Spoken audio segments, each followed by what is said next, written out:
Hello everyone, Navratri की बहुत बहुत शुभकामनाएं। दोस्तों, नवरात्रि पर नवमी और अष्टमी के दिन क्या विशेष पूजा करनी चाहिए, किस तरह से करनी चाहिए, सभी इस चीज़ में इस वीडियो में मैं आपको बताऊंगी।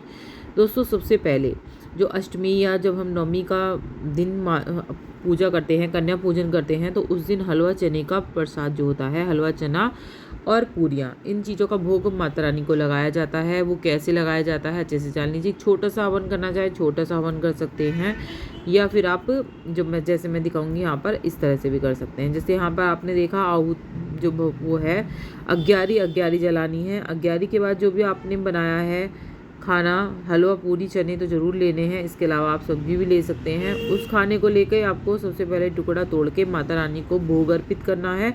उसके बाद उस अग्यारी में डाल देना है।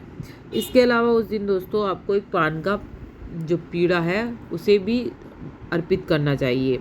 तो पान के लिए सबसे पहले पान ले लीजिए, कहीं भी मिल जाएगा आपको 2 रुपये का पान।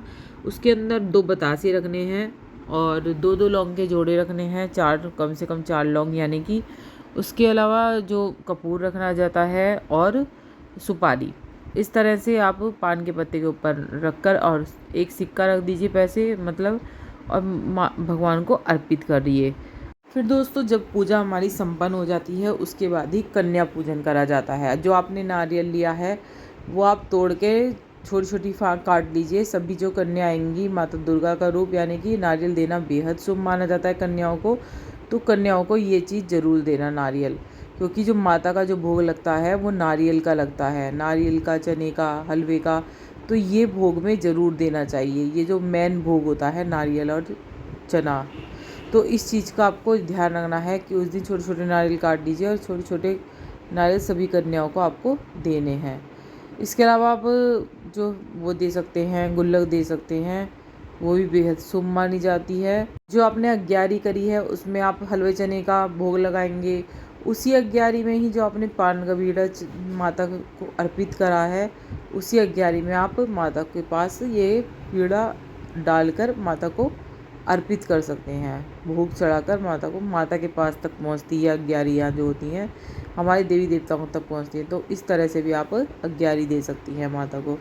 तो यहाँ मैंने जला ली है। आप हलवा चने का प्रसाद तैयार कर लीजिएगा, वही कन्याओं को खिलाया जाएगा। कन्याओं को दोस्तों एक गुल्लक ज़रूर देनी चाहिए। कहते हैं गुल्लक देने से घर में वृद्धि होती है। जैसे जैसे वो कन्या उस गुल्लक को भरती है वैसे वैसे आपके घर में वृद्धि होती चली जाती है। तो गुल्लक देना भी बेहद शुभ माना गया है। और जो नवरात्रि चल रहे हैं उस पर आप विशेष पूजा पाठ कर सकते हैं।